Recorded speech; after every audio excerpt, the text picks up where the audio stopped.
저는 저하고 계신 분들하고 인사 한번 나눌까요? 은혜 많이 받읍시다.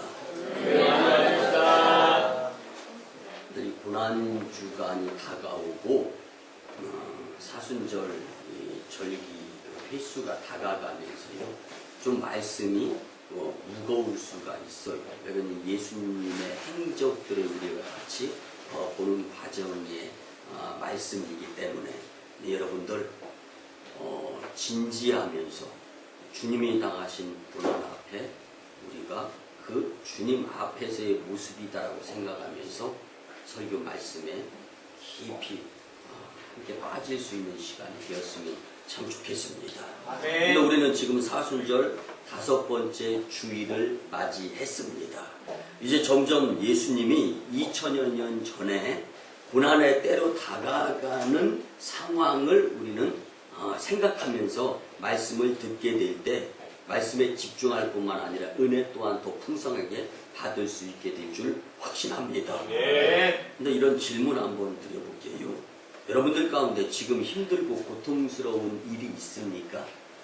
어렵고 힘들고 그리고 못 견딜 것 같이 참을 수 없는 어려움들이 있다면 그조차도 주님께서 훈련시키면서 예수님이 오라고 하실 때 따르겠다라는 도구로 사용하셨으면 참 좋겠습니다. 아멘. 도대체 예수님은 골고다 언덕까지 왜 우리를 오라 하고 십자가에 매달리신 그 뒤에는 무슨 영광이 있어서 우리 보고 거기까지 따라오라고 하는가?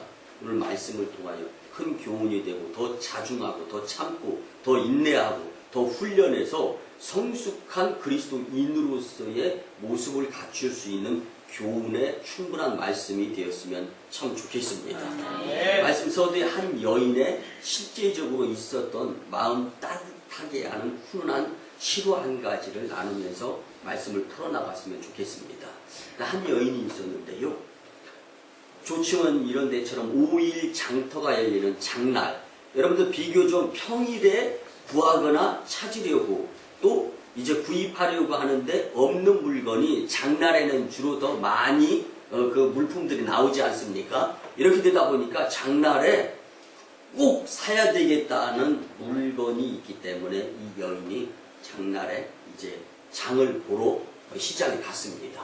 그런데 원하는 물품이 뭐냐면 꿩알이었습니다. 근데 이 꿩알을 이제 먼저 계란집에 갔습니다. 그래서 꿩알 있습니까? 없습니다. 그러면서 상점 돌아다니면서 있을 법한 혹시나 들이나 산에서 꿩알을 주워다가 이렇게 파는 분은 없는가 해서 또 이렇게 노점상 하시는 분들에게까지 찾아가서 꿩알 있냐고 물어봐요. 하도 궁금해가지고 이제는 상점 주인이 물어본 거야. 도대체 꿩알을 어디다 쓰려고 이렇게 꿩알을 찾고 다니느냐라고 물어요. 그때 그는 이렇게 이야기합니다. 어렸을 때 깊은 산골에서 살았습니다.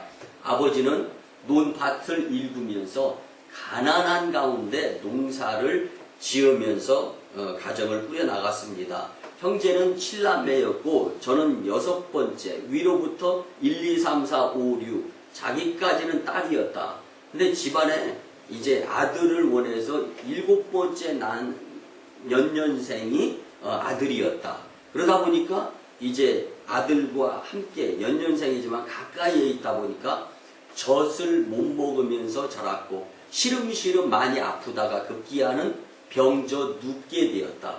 그런데 병원비라든가 여유가 없었기 때문에 그냥 방 이제 구석에다가 이제 눕히고 그 다음에 이 가마니 떼기로 덮어 놓으면서 이제 그렇게 있다가 죽으면 갖다 흙하고 묻으려고 하는 심산에서 그런 시간들을 보냈었다고 이야기를 합니다. 근데 그 가운데에서 참 이 기적이 일어나면서 이제 천신만고 끝에 다시 살아났는데 너무 몸이 약해가지고 이제 어떻게 사람 구실이나 제대로 할 것인가라고 이제 생각을 하면서 하루하루를 보냈는데 이제 먹을 것이 없고 또 보릿고개가 닥치다 보니까 방법이 없는 거예요. 그래서 제대로 살기는 할 것이냐라고 주위 사람들의 안타까움을 자아내는 삶을 살았는데요. 하루는 아버지가 저기 헛간에 창고에 가면 삼태기가 있는데 그 삼태기를 들고 따라오라고 심부름을 시킵니다. 근데 여러분들 산을 하나 넘어가야 되고 그리고 그 이 재 너머에 중턱에 밭이 있는 곳으로 데리고 가는 거예요. 근데 여러분들 생각을 해보시기 바랍니다. 내가 그 여인이라고 생각해봐요. 도대체 힘도 없고 삼태기도 들어야 되는데 질질 끌고 가는 거예요. 그 입장에서 무슨 상상이 들겠어요? 아버지 해도 너무하네.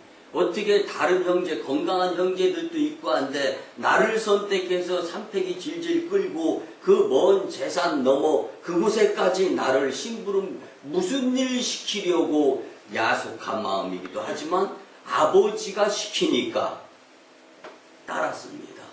급기야 산 하나 넘고 산 중턱에 있는 보리밭에 당도하게 되었습니다. 그 보리밭에서 이곳에서 기다리라고 하고 준비해 갔던 물건들을 주섬주섬 내려놓으면서 아버지는 그 보리밭 안으로 들어갔더니 안 보이는 거예요.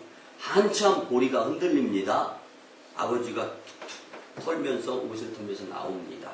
그리고 이렇게 앞 셔츠에다가 무엇인가를 담아가지고는 그것이 뭐냐면 12개의 꿩알이었습니다.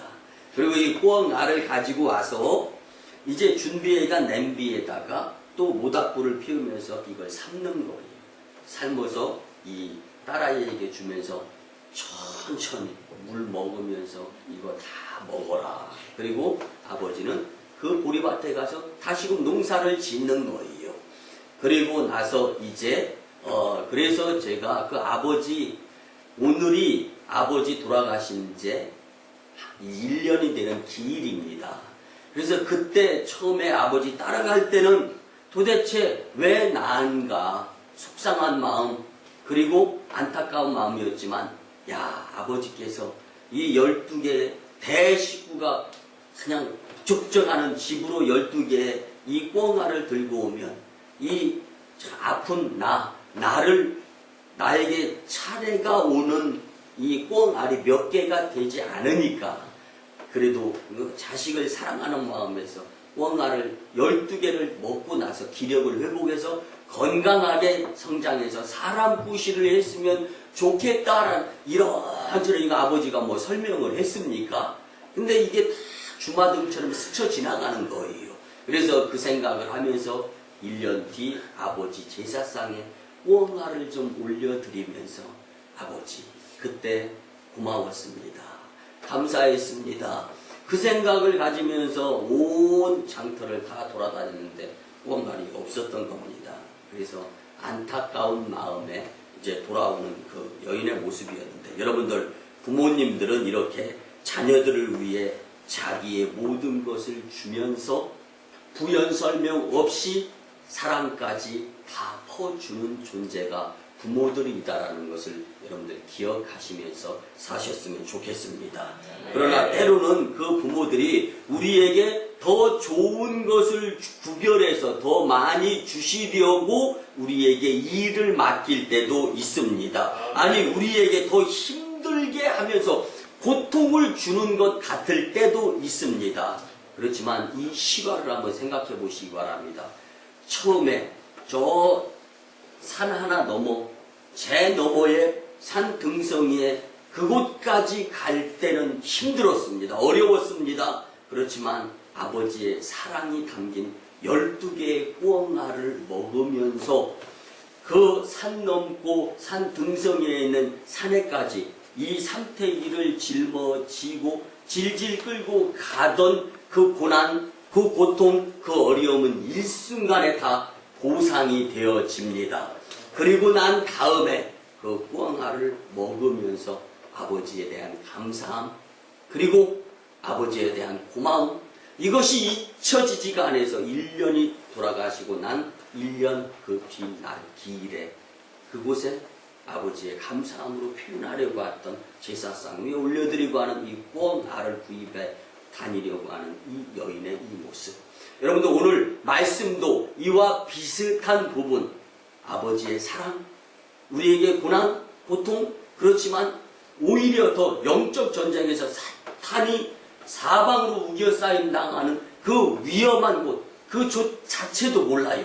꿩알을 주려고 하는 아버지의 심정을 모르는 그 딸아이의 그곳까지 가면서 불평, 그리고 야속함, 그렇지만 그 뒤에 영적 전쟁에서 승리하기를 원하고 또한 믿음으로 성장하여서 주님이 주시는 복, 상급을 받게 하시려고 주님이 오늘 우리를 부르게 될 때, 여러분들 예수 나를 오라 하네. 예수님께서 여러분들에게 화를 주시려고 하시는 것이 아니라 복을 주시려고, 축복해 주시려고 부르신다라는 이 사실을 오늘 말씀을 통하여 큰 교훈이 되었으면 참 좋겠습니다. 가이사라 빌립보 지방에 오신 예수님은요, 제자들에게 오늘 본문의 말씀 앞에 있는 마태복음 16장 13절 이하에 보면 사람들이 인자를 누구라고 하느냐 묻습니다. 그리고 난 다음에 질문을 또 한 가지 합니다. 그러면 너희는 나를 누구라고 하느냐? 여러분들 이 정체성의 문제 굉장히 중요합니다. 살면서 여러분들은 하나님의 자녀다라는 것을 분명히 잊지 말았으면 참 좋겠습니다. 이렇게 질문을 하고 난 다음에 또 말씀해 주십니다. 주는 그리스도시요 살아계신 하나님의 아들이십니다 라고 고백을 할 수 있는 입술을 열게 하셨던 분이 바로 주님이십니다. 여러분들 예수님이 우리의 구세주가 되심을 믿으시기 바랍니다. 여러분들 그뿐만 아니라 참 하나님이 바로 예수님이시다라는 것을 잊지 마시기를 바랍니다. 여러분들 아무든지 나를 따라오려거든 자기를 부인하고 자기 십자가를 지고 나를 쫓을 것이다 라고 주님은 우리에게 말씀해 주셨습니다. 여러분들 오늘 본문 앞뒤의 문맥을 살펴보게 되면요, 지금 예수님이 가시는 곳은 골고다 언덕의 길, 십자가 고난의 길이다 라는 것을 우리는 감지할 수 있습니다. 그래서 예수님은 본문 21절에서 말씀해 주십니다. 자기가 예루살렘에 올라가 장로들과 대제사장들과 서기관들에게 많은 고난을 받고 죽임을 당하고 제3일에 살아나야 할 것을 제자들에게 비로소 가르치셨습니다. 여러분들 이 말씀은 뭐냐면 제자들이 당면한 상황 가운데에서도 예수님과 함께 할 수 있는, 예수님이 부르면은 따라갈 수 있는 모습을 갖추기를 원하셨던 예수님을 우리는 오늘 만날 수가 있는 것입니다. 예수님이 십자가에 달려 죽임을 당하실 것을 이야기하지만 예수님은 부활도 생각하면서 따라오라고 우리에게, 제자들에게 권면하신다라는 것을 우리는 잊어서는 안 됩니다. 여러분들 인류를 구원하시려는 하나님의 가장 지극하면서 숭고한 사랑이 바로 오늘 말씀 가운데 담겨져 있습니다. 또한 예수님은 제자들에게 예수님처럼 자기 십자가를 지고 나를 따르라고 말씀하신 후에 누구든지 제 목숨을 구원하고자 하면 잃게 된다. 반면에 예수님을 위해서 목숨을 잃는 것조차도 걱정하지 않는 삶을 살게 된다면 그 삶을 통하여서 성령님의 도우심으로 살게 될 수 있는 기회가 주어질 것이다라고 말씀해 주십니다. 이것은 예수님을 따르는 제자들도 예수님과 같이 골고다 언덕을 오를 수 있는 상황이 벌어질 수 있다라는 예견된 말씀이고, 십자가 위에 달려 죽게 될 수도 있다. 그렇지만 그 길을 염려하거나 근심하거나 걱정하지 말아라.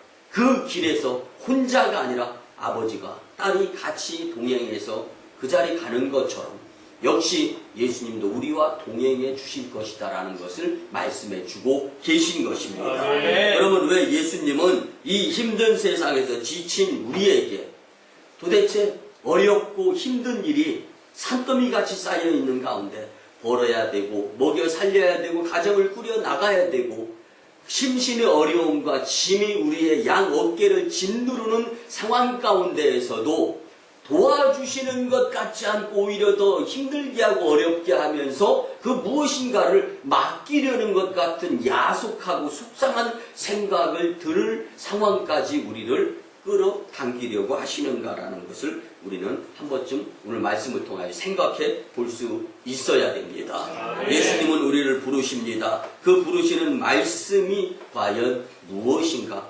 우리에게 어떠한 것을 경험하게 하시고자 하시는가를 오늘 세 가지로 은혜 받으면서 우리의 삶 가운데에서 어떠한 상황에 놓여져 있다 할지라도 예수님이 부르시면 지체치 아니하고 즉시 순종할 수 있는 말씀이 꼭 되었으면 참 좋겠습니다. 첫째는요, 영생이 있기 때문에 그곳으로 우리를 부르시는 분이 예수님이시라는 것을 잊지 마시길 바랍니다.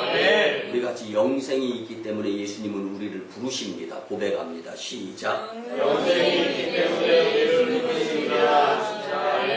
아멘. 오늘 본문 25절, 26절 말씀해 보면 예수님은 제자들에게 자기 십자가를 지고 예수님을 쫓으라고 말씀하신 후에 또 이어서 누구든지 제 목숨을 구원하고자 하면 잃게 될 것이다. 누구든지 나를 위하여 제 목숨을 잃으면 찾게 될 것이다. 그리고 난 다음에 사람이 만일 온 천하를 얻고도 제 목숨을 잃으면 무엇이 유익하리요? 사람이 무엇을 주고 제 목숨과 바꾸겠느냐. 근데 이 말씀의 결론은요, 생명이 제일로 중요하다라는 것입니다. 근데 생명에는 두 가지가 있습니다. 목숨이 있고 영원히 죽지 아니하는 영생이 있습니다. 여러분들, 영원히 죽지 않은 영생을 소유하기 위해서는 예수님의 부르심에 순종할 수 있어야 된다는 말씀입니다. 여러분, 이것이 골고다 언덕 뒤에 있는 것입니다. 이것이 자기 십자가를 짊어지고 십자가에 내 것을 매달고 주님이 주시는 것들로 인도함 받을 수 있는 자만이 영생을 얻을 수 있는 자라고 주님은 우리에게 분명히 말씀해 주고 계시는 것입니다. 이렇게 골고다 언덕 넘어 십자가 너머에는 영생이 있습니다.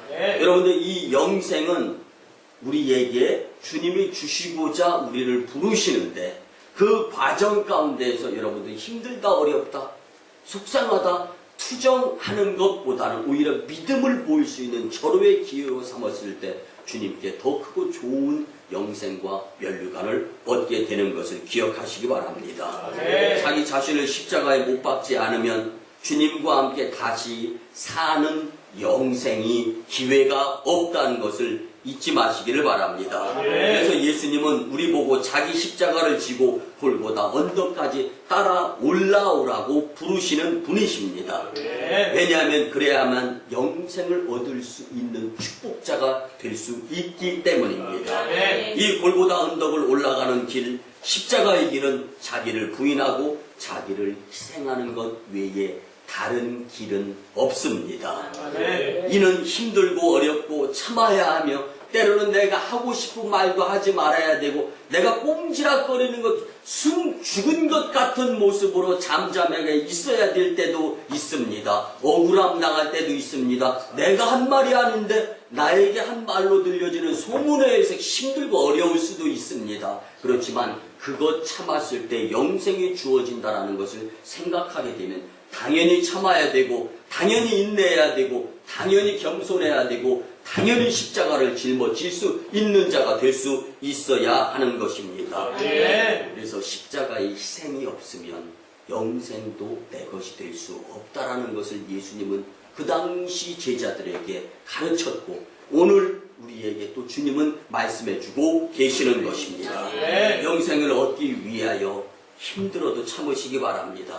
자기를 부인하시기 바랍니다. 내가 나타나는 순간 예수님은 그 나의 나타남을 통하여서 더 이상 나를 통하여서 일하시지 아니하시는 주님을 생각하게 될 때 오히려 겸손하고 오히려 그리스도인으로서의 정체성을 보이면서 살아야 되겠다라는 교훈의 삶을 살았으면 좋겠습니다. 여러분들, 예수님을 위한 희생으로 끝나는 것이 아니라 값진 영생을 체험하게 되는 자가 됨을 반드시 기억하시면서 믿음으로 승리하는 예수님이 부를 때 지체치 아니하고 아깝게 생각하지 아니하고 나를 포함한 전부를 드릴 수 있는 오송광림 공동체 저와 여러분들이 다 되었으면 참 좋겠습니다. 두 번째는요, 왜 예수님이 우리를 그토록 부르실까? 근데 보고 싶어서 부르는 건데요, 그냥 보고 싶은 것으로 끝나는 것이 아닙니다.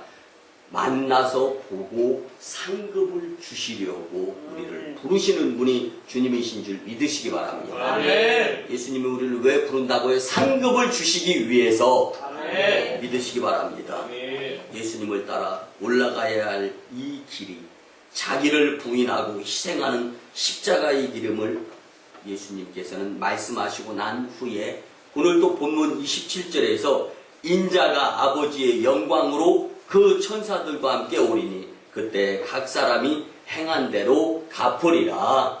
아멘. 여러분들 이것은요 대가를 지불하시겠다는 말씀으로서 그 노고에 대하여 반드시 상급을 주시겠다는 말씀입니다. 아멘. 여러분들 하나님께서는 예수님을 믿으며 자기 십자가를 지고 골고다 언덕을 올라간 자들, 십자가를 진 자들에게 반드시 상을 주시는 분이십니다. 아멘. 예수님을 믿고 자기를 부인하며 희생한 자들에게는 반드시 상 주시는 분이 하나님이시기 때문에 우리는 하나님께 감사한 마음을 가지고 그 하나님을 인도해 나가시는 그 예수님, 이 땅에 하나님으로 오신 예수님께서 우리를 부르게 될 때 우리는 그 부름에 순종할 수 있는 모습을 갖추어야 되는 것입니다.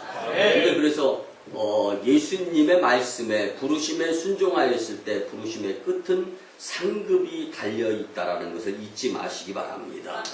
여러분들 고난의 언덕 높으면 높을수록 고난의 힘이 들면 들수록 더 크고 더 베스트 최상의 상급이 있다는 것을 기억하시면서 더 큰 인내, 더 큰 고난 가운데에서도 이겨낼 수 있는 자들이 될 수 있었으면 참 좋겠습니다. 예수님이 재림하신 후에 각 사람이 행한 대로 갚아주신다라는 이 말씀에는요 두 가지의 깊은 뜻이 있습니다.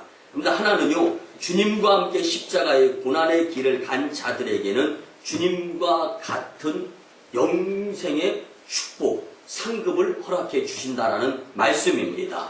그렇지만 또 하나 다른 것은요, 주님과 함께 십자가의 고난의 길을 가지 않은 자들에게는 상급이 아닌 벌, 손해가 주어지게 될 수 있다는 말씀도 이 뜻 안에 포함되어 있습니다.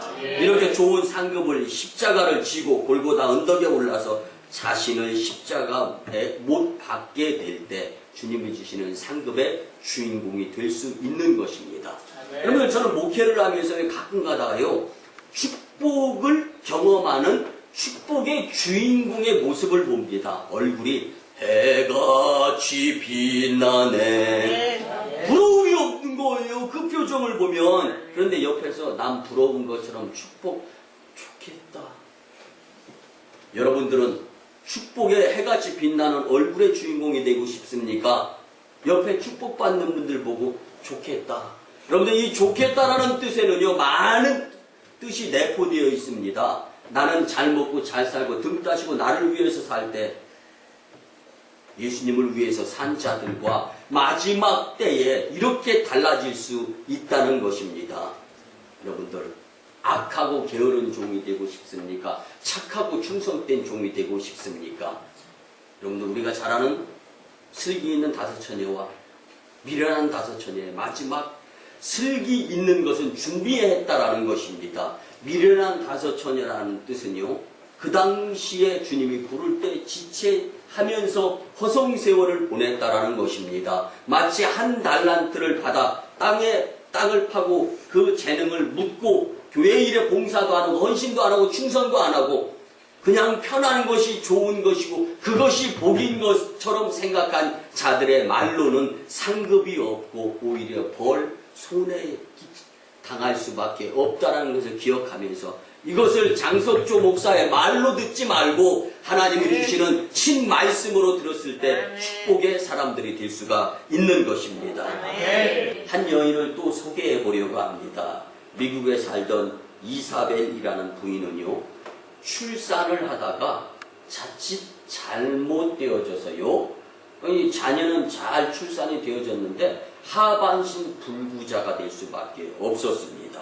그 부인은요 이 병을 고치기 위해서 수많은 재산을 허비했지만 점점 더 이제는 하반신만 불수가 되는 것이 아니라 기억력까지 잃어가면서 이제는 정신도 오락가락하는 단계에 이르게 되었습니다. 그 부인은 기도드리면서 생각했습니다. 아, 이 병은 고쳐질 병이 아닌 것 같다라는 느낌을 가져가 하나님, 지금 이때 내가 무엇을 선택하면서 예수님이 기뻐하실 일을 어떻게 해드려야 되겠습니까? 저에게는 이제는 건강도 이뤄져가고 아무것도 가진 것이 없습니다.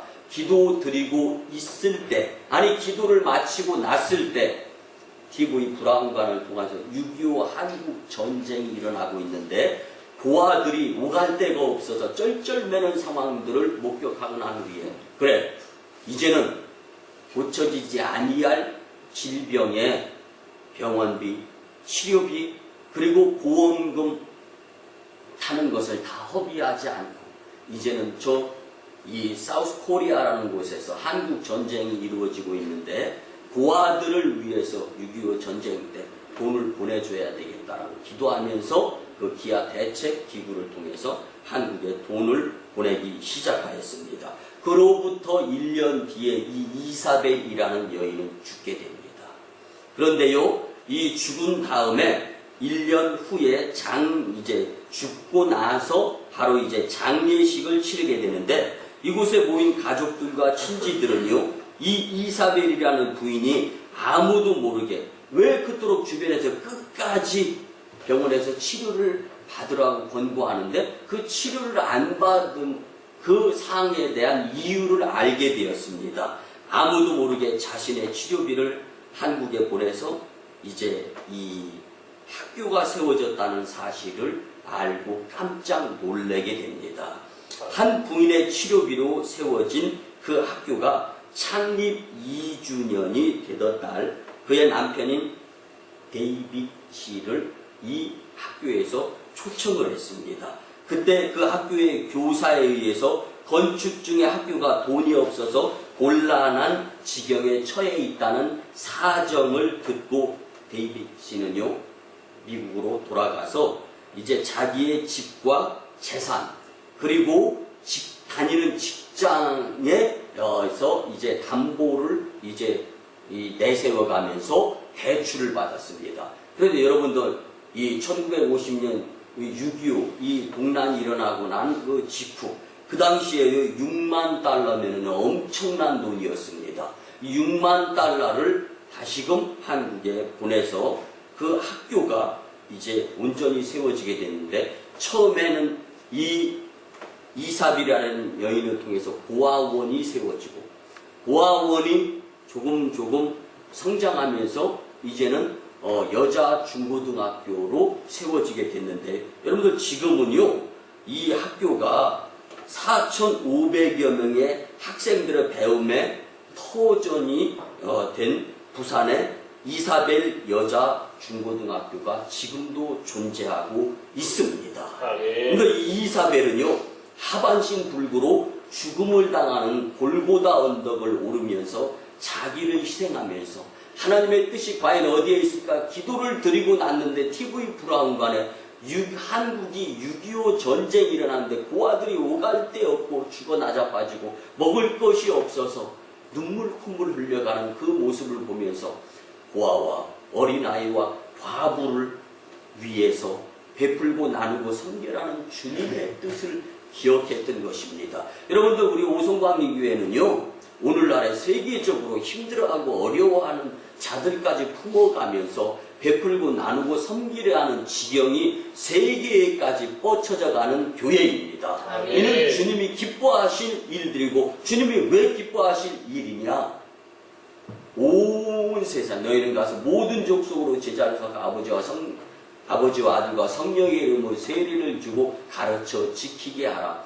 볼지어다 세상 끝날까지 내가 그렇게 하는 자들과 항상 함께하리라 약속해 주신 분이 우리가 믿는 예수님이십니다. 아멘. 여러분들, 이 이사벨의 이 적극적인 헌신, 그로부터 이사벨은 1년 뒤에 죽었지만 지금도 한국의 저 부산의 이사벨 여자 중고등학교에서 학생들이 그 헌신에, 그 베품, 그 섬김의 정신을 배워가면서 학창시절을 보내고, 또한 그들 가운데 훌륭한 인물이, 또한 주님을 기쁘시게 한 인물들이 계속 그 여인은 1년 뒤에 죽었지만 그 여인이 죽은 것이 아니라 그 여인은 영생의 모습으로 계속 영향력을 미치고 있는 것이 하나님의 일이라는 것입니다. 아멘. 하나님은 그 이름이 이국 땅 한국에서 영원히 남는 영광스러운 상급을 주셨습니다. 아멘. 주님이 우리에게 자기를 부인하고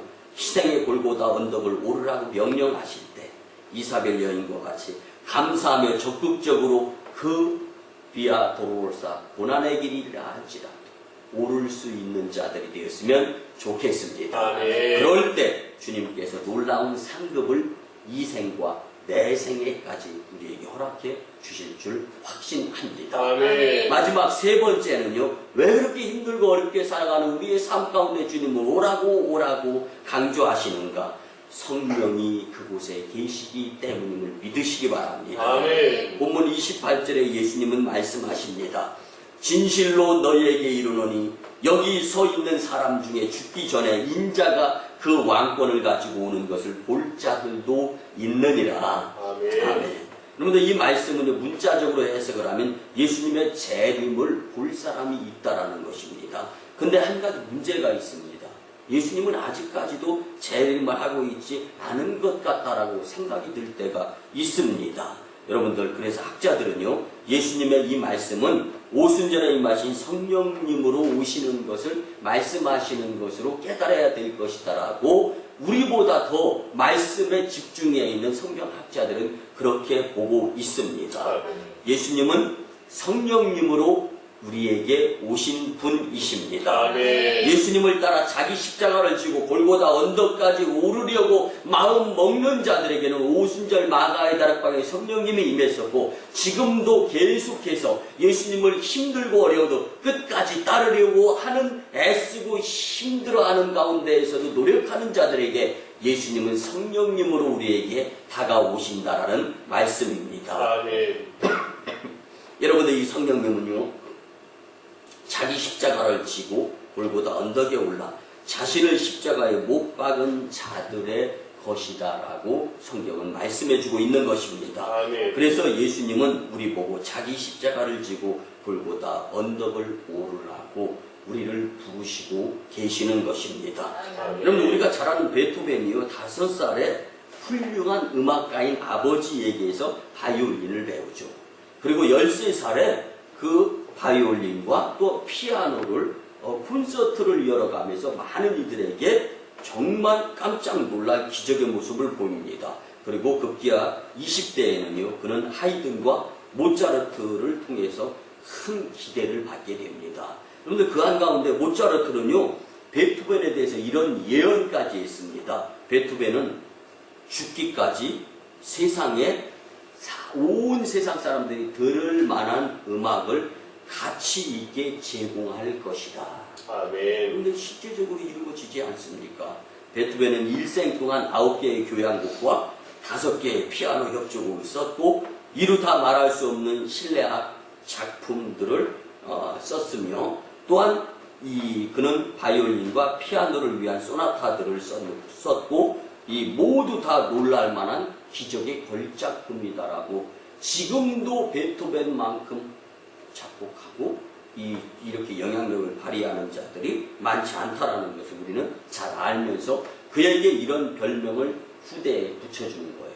이 음악의 천재다라고. 여러분들, 그런데요, 그가 음악의 천재라는 말을 듣기 전까지는요, 그의 고통은, 그의 이 힘들고 그의 어려움은 나날이 계속되어졌을 때가 있었습니다. 아멘. 20세 때 그는 청력을 잃어가며 듣지를 못하게 되어가는, 점점 가면 갈수록 이제 이 듣는 이 귀의 이 능력이 약하여지는 것입니다. 그러고 끝나는 것이 아니라 손도 무뎌지는 거예요. 그래서 그는 급기야 이제 이 50대 나이가 되었을 때 이 오케스트라단의 지휘를 맡으려고 하는데 귀가 완전히 들리지 않습니다. 그리고 지휘봉을 잡아서 자기 의도대로 잘 지휘가 되어지지 않게 되는 거예요. 그때 비로소 많은 사람들이 청력을 잃었구나, 듣지 못하는구나, 듣지 못하는 자에게 어떻게 지휘를 맡기겠느냐 하면서 수모를 당하면서 쫓겨납니다. 그렇지만 그는 계속적으로 노력을 하면서 음악에 대해서 연구를 하고 계속 훈련을 합니다. 그는 귀로 듣지 못하기 때문에 이 말을 피아노 가까이에 대면서 이 몸으로 듣고 싶어 했지만 그것도 영향력이 없었습니다. 그랬을 때 그는 그러면 뚫려 있는 입을 통해서 목소리로라도 이 음악의 소리를 들어가면서 계속적으로 이 음악에 관심을 갖고 열심을 내야 되겠다라고 생각을 합니다. 어느 날 그는 건반에 손을 얹으면서 인간인지라 우리와 똑같은 생각을 합니다. 그리고 역시 그 생각 가운데는 부정적인 생각, 이제는 더 이상 안 되는구나라는 생각을 가짐과 동시에 아니지. 그러한 가운데에서도 하나님의 나에게 주신 재능이 내 마음대로 끝내서는 안 되겠다라는 생각을 가지고 두 손 모아 기도를 드리게 됩니다. 그리고 난 다음에 그의 모습의 음성은 이랬습니다. I will take life by the throat. 나는 목구멍으로라도 음악을 하겠다라고 이야기를 했습니다. 아멘. 그는 목구멍으로라도 음악을 들어서 음악을 세상에 전파하는 것이 하나님이 나에게 주신 사명이다라는 생각을 가졌습니다. 하나님은 베토벤에게 기머거리의 고통 속에서도 포기 없는 노력을 보시면서 천부적인 능력을 성령님을 통하여 허락해 주셨던 것입니다. 여러분들, 우리에게 어떤 고난, 어떤 고통이 있다 할지라도 예수님은 아니, 말씀 서두에 선포하고 함께 나눈 이 아주 가난한 집안의 이 어린 딸 죽어져 가지만 그의 아버지의 사랑을 통해서 기력이 회복되고 또 이제 그 아버지의 감상, 그때는 야속하고 왜 나를 어렵고 힘든 곳으로 부르나. 그렇지만 그 뒤에 깨닫고 난 후에 살면서 아버지의 그 사랑, 그 배려에 감사한 모습에 팔지도 않는 시장터에서 꽁알을 찾아 나서는 그 여인의 모습. 우리에게도 어렵고 힘들어 지금은 이해가 안 가고 지금은 왜 예수님이 힘들고 어려운데 나를 그토록 부르고 십자가를 지게 하고 골고다 언덕에 도대체 그 뒤에 무엇이 있기 때문에 이해가 안 간다 할지라도 주님을 따르려고 하는 마음가짐을 갖게 되면 여러분들 마음만 있으면 길은 보이게 되어 있습니다. 아멘. 그리고 주님을 따르겠다고 하시면 주님은 가만히 계시지 않고 우리에게 성령님을 보내주십니다. 아멘. 그리고 할 수 없는 가운데에서도 할 수 있게 하시는 주님의 능력을 체험하게 되고 그 능력 때문에 더 믿음이 성장하여서 주님 일 열심히 따르며 감당하게 될 수 있는 것입니다. 아멘. 하나님은 고난과 고통의 골고다 언덕 너머에 우리의 최고의 재능을 예비해 주시고 이를 돕는 성령님을 보내주신다라는 것을 믿으시기 바랍니다. 아멘. 오직 한 길, 그 길이 있다면 예수님을 따르며 성령님을 의지해야 되는 것이 그리스도인들의 길인 줄 기억하시며 사시기를 간절히 부탁을 드립니다. 아멘. 말씀의 결론을 드립니다. 지금 여러분들이 당하고 있는 힘들고 어려운 일들이 있습니까? 피하지 마십시오. 그 길 가운데 나쁘게 생각하지 말고 긍정적이며 감사함과 적극적으로 주님과 동행의 모습을 보이셨으면 좋겠습니다. 아멘. 그리고 믿음의 사람으로 예수님을 따르며 승리의 주인공들이 다 되시기를 주님의 이름으로 간절히 축원합니다. 아멘. 기도드립니다. 오늘 말씀 듣고 어떠한 고난과 고통이 따른다고 해도 예수님을 따르는 삶이 되어야 함을 말씀으로 깨닫게 하심에 감사를 드립니다. 이제 주신 말씀대로 자기 십자가를 지고 자기를 부인하며 자기 십자가에 못 박는 삶을 살아서 하나님 영광, 교회 부흥, 성도 축복의 주인공이 다 되게 도와주시옵소서. 감사드리고 존귀하신 예수님의 이름으로 축복하며 기도드리옵나이다. 아멘. 이제는 우리 구주 예수 그리스도의 크신 은혜와 하나님 아버지의 극진하신 사랑하심과 성령님의 감화, 감동, 교통, 역사하심이 주신 말씀대로 예수님의 부르심대로 살고자 다짐하며 세상으로 파송받는 성도들의 머리 위에, 그리고 1호 선교지 인도 땅 신나, 2호 선교지 중국 땅 광동성 해주, 3호 선교지 저 북녘 땅의 선교 사역 위에 이제부터 영원토록 함께 하옵시기를 간절히 축원하옵나이다. 아멘.